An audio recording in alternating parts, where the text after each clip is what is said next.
नमस्कार. विश्व कोंकणी केंद्र आसा ना, आज एक हांव नवीन यात्रा यूट्यूब हिंदिसान सुरू करत आसा. ती यात्रा म्हळ्यार कथा यात्रा. आमगेले भारताक संस्कृती परंपरा भयंकर आसा आणि मस्त इतलो इतिहास आसा. तांतूं अनेक पुराण आसाची. ते पुराणांतू सान काणी मेळटाची. त्या काणींतल्यान मनोरंजन बी जाता आणि एक बोध मेळता. ते सान काण्यो सर्वांक साधारण परिचित नाची, म्हणून हांव अनेक पुराणांतल्यान थोड्यो काणी विंचून हाडना तुमकां सांगचे ठरयल्या. तर आज 2 काणी सांगता. पयले काणी ही विष्णू पुराणांतल्यान. नारद मुनी ज्ञानी आणि अगदी तपस करतल मुनी सर्वांक गोत आसा. तो विष्णू भक्त. तेन्ना कायम प्रत्येक लोकाक म्हळ्यार देव लोकाक पृथ्वी लोकाक भेट दिवन भक्ती वाढोवची, देवा बद्दल भक्ती वाढोवची तांगेल काम. आणि कसं कसं चलता आसा ते वचून सांगचे. असल नारद मुनी एक पंत जपाक बसता, तपाक बसता. मस्त इतलं तप करना पडे तांगेले मना दिसता की आपणाची विष्णूलो सर्वश्रेष्ठ भक्त म्हण. आणि तांणी देवलोका वचना भगवान विष्णू लागी म्हणताची, देवा हांव न्ही तुगेल सर्वश्रेष्ठ भक्त म्हण. देव हासता, वय रे तूं मगेल बरो भक्त जाल्यार तुगे म्हणके अनेक भक्त आसाची. पृथ्वी लोकार वचून पळय थंय बी मगेल भक्त आसाची म्हणटा. तेन्ना नारद मुनीक अरे मेगे गिंता बरो किंवा मेगे बरोबरचे भक्त आसाची पृथ्वी रे म्हणून आश्चर्य जाता. ताणी पृथ्वी लोकार येताची आणि तेन्ना देवान सांगेल उरता, तू मस्त इतले भक्त आसाची एक धर्मदास नावाचो भक्त आसा पृथ्वी लोकाचेर, ताका वचून पळय म्हण. पृथ्वी लोकाचेर नारद मुनी येना पळय कोणाकची दीस ना तशी धर्मदासाक गुतना दुरसावन ताका पळयत उरताची. कसं करता हो धर्मदासू सकाळी उठता, न्हाता, देवाक भक्तीन पांय पडता, ताळी पिता आणि तागेल गाद्दे उरता. ते गाद्यान वता. गाद्यान तू अहोरात्र काम कर. सांज जाता पळय तेन्ना घरा येता, वापस हात पाय धुता, देवा भक्तीन पांय पडता, जेवता, न्हिदता. 3 दिवस जाले, 4 दिवस जाले, होची तागे दिनचर्या. हे पळोवन जायना पळय नारद मुनी देवलोका वताची. नारायण नारायण विष्णू देवाकणी वचून म्हणटा, हांव पळोवन आयलो धर्मदासाक. तो दिवसांतल्यान 2 पंत मात्र देवा पांय पडता. देव हासता, ना आता अनेक काम कर. हांव तुका एक दिवो दिता. तो दिवो घेवन तू पृथ्वी प्रदक्षिण काडन जाल्यार एक अट आसा, तो दिवो वाडोवचे ना. नारद मुनी आपल्याल भक्ती दाखोवका खर करका म्हणून अगदी आस्थेन तो दिवो घेऊन भायर सरताची.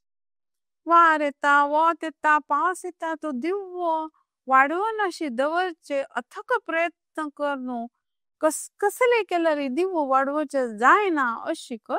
पृथ्वी प्रदक्षिण काडन देव लोका येवन पावताची. भारी खुशी जाता तांणी सांगील काम केले म्हण. भगवान विष्णू बी खुशी जाता, वय तू अगदी सांगिल्यावर केले आणि दिवो वाडवून अशी घेऊन आयलो म्हण. कडेरी अनेक पंत अनेक प्रश्न विचारताची. देव म्हणटा, नाही नारदा तू आता प्रदक्षिण काडका लागी हो दिवो वाडवचे ना म्हणून मस्त इतले प्रयत्न केले. तेन्ना मेगेल नाव कितले पटे घेतले. ते आयकल भितर नारद मुनी निरुत्तर जाताची. कसले तांगेले जवाब ना. हे कथेचो बोध म्हळ्यार कोणी उरो तो बरे कार्य बरे काम जर निष्ठेन करता तर तीची तागेल भक्ती तीची तागेल श्रद्धा म्हण. तशी लागून अनेक काणी. ही काणी स्कंद पुराणांतल्यान आसा. एक घनदाट अरण्यान तो कुंडधर नावाचो महातपस्वी एक ऋषी तपस करत उरता. तागेल तपसाचे प्रभाव इतलो की देव लोकांतवर्क तागेले ते तपसा बद्दल एक आदरान उलयत उरताचे. असल ऋषी खंचे ತೊಂದ್ರೆ आल्यारी तगे तपस सोडना. एक दिवस त्या अरण्यांतू महाकाय हस्ती फिरचा येता. तो फिरता फिरता थंय ऋषी मुनी पळयता. ओ ते महाकाय हस्तीक तागेले बलाची तागेले ताकदाची मस्त इतलो अभिमान उरता. अरे हो निर्बल मनुष्य हांगा कसं करता सा म्हणून हस्ती मना देखता.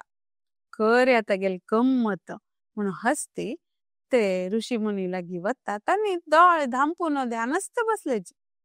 तेन्ना आजूबाजूची झाडाचे टोंगे काढून ते ऋषी मुनी आंगार उडयता. तग्गूच बात्ती सोंडळीन काढून तांगेले आंगार उडयता. तश करचा देखून ऋषी मुनींक तांगेले ते तपांतू बाध येता अडथळ येता जाल्यार तांणी दोळे सोडनाचे. दोळे बंद करनूची. हे हस्ती राजा तू पळे तुगेल बलाचो उपयोग अशी कर नाका. बरे कामा खातीर कर. अशी केल्यार ते बल नाश जाता म्हणटा. तेन्ना हस्ती म्हणटा मेगेल बल नाश जाता वे दाखयता म्हणून ताका आनीक जोश येता. आणि सोंडळीना ते ऋषी मुनीक उकळचे म्हणून ठरवून सोंडळी लायले भितर ते ऋषी मुनीले शरीराक स्पर्श जाले भितर हस्ती नेलार कोसळता. तागेल पुराय बल कमी जावन वता. तेन्ना ऋषी मुनी दोळे सोडताचे आणि तांणी सांगताची हे पळे हस्ती तपाचे बलाकिंता शारीरिक बल चढ न्हय. तुवे तुगे बलाचो उपयोग बरे कामा खातीर करका. अशी केल्यार नाश जाता तुगे बलाचो म्हणून. हस्तीक कळता तो क्षम मागता. वय चूक जाली आपल्याली म्हणून. तेन्ना ऋषी मुनी म्हणटा हांव तुगेल हे कामा खातीर तुका शाप दिना तुका बोध दिता म्हणून. हे कथेचो बोध म्हळ्यार शारीरिक बल उरो बौद्धिक सामर्थ्य उरो ते विनम्रतेन वापरल्यार मात्र ताचे महत्व वाढता. धन्यवाद.